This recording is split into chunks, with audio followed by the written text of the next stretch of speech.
I'm going to show you how to create a birth plan and everything you need to know to put in it so that you can do exactly that.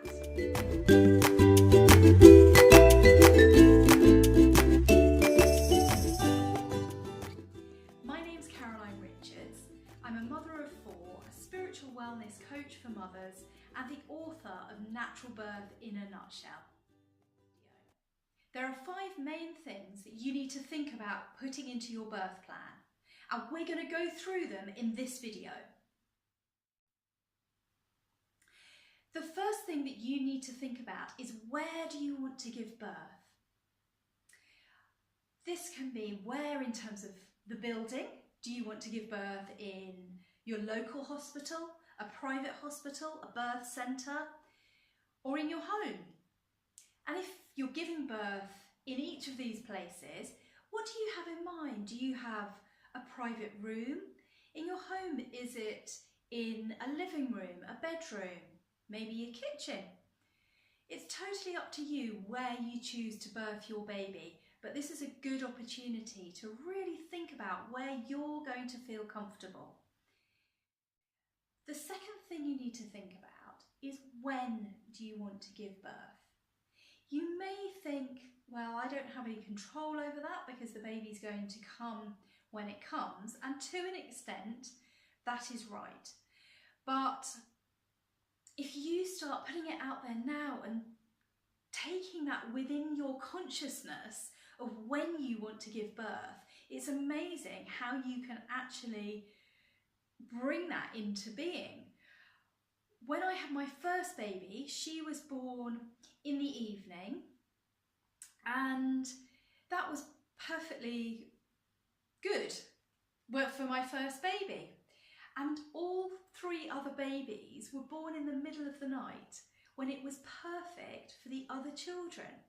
So they were all asleep while I laboured and birthed in another room. And that was exactly how I wanted it, and I put that in my birth plans, and that was how I felt comfortable birthing and how it progressed. So when is going to be more convenient for you? The third thing you need to think about is really important. I am sick of seeing TV births with rooms full of people that the mother is obviously completely uncomfortable with. There is nothing going to put you off having a beautiful, calm and joyful birth than having a bunch of people in that room that you really don't want to be there. So who you want at your birth is really crucial. And do they want to be there? So do you want your partner to be there with you? Does your partner want to be there with you? It's a really valid question. We assume these days that partners do. So just think about that. What's right for you and your partner? Is there anybody else you want to be present? Is there a particular midwife or a particular doctor or a friend or another family member, maybe a sister or a mother? It's totally up to you to think again of what is going to make you feel really confident and really comfortable and give you the strength to birth your baby in the most beautiful possible way. The next thing you need to think about is how. How do you want to birth your baby? What position do you want to be in? Do you want to be squatting, or do you want to be standing up on all fours? Do you want to be lying on your back? Have a look into it. I really wouldn't recommend lying on your back because there's a bone in your lower back, your coccyx, needs to open in order to birth your baby. And I really don't understand why women are encouraged to birth lying down. But you think about how you would feel comfortable.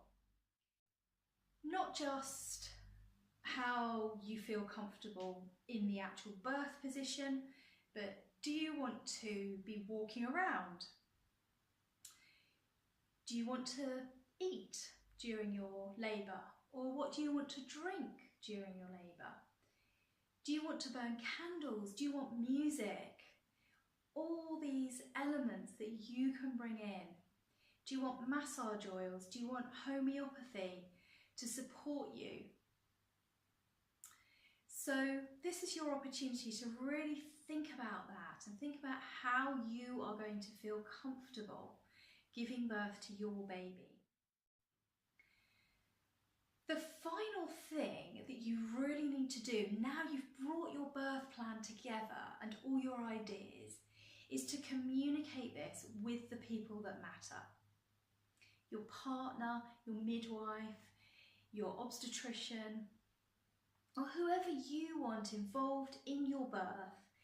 It's really important to talk to them and also to communicate maybe to friends who you feel will be supportive, so that you start to really get a picture in your mind of how you would like this birth to progress. And really, that's the final thing that you need to do, is to visualise and keep thinking about your birth and how amazing it's going to be and how beautifully smoothly it's going to go. Because the more you think about the positivity, the more you will attract that to you. I wish you all the very best of luck, and I would love to hear your comments about how your birth has gone. If you've liked this video, click on the like button, comment, share it with your friends, and subscribe to my channel. If there are any other videos that you'd like me to make about pregnancy, birth, or any aspect of motherhood, please comment in the comments below. Thank you so much for watching my video.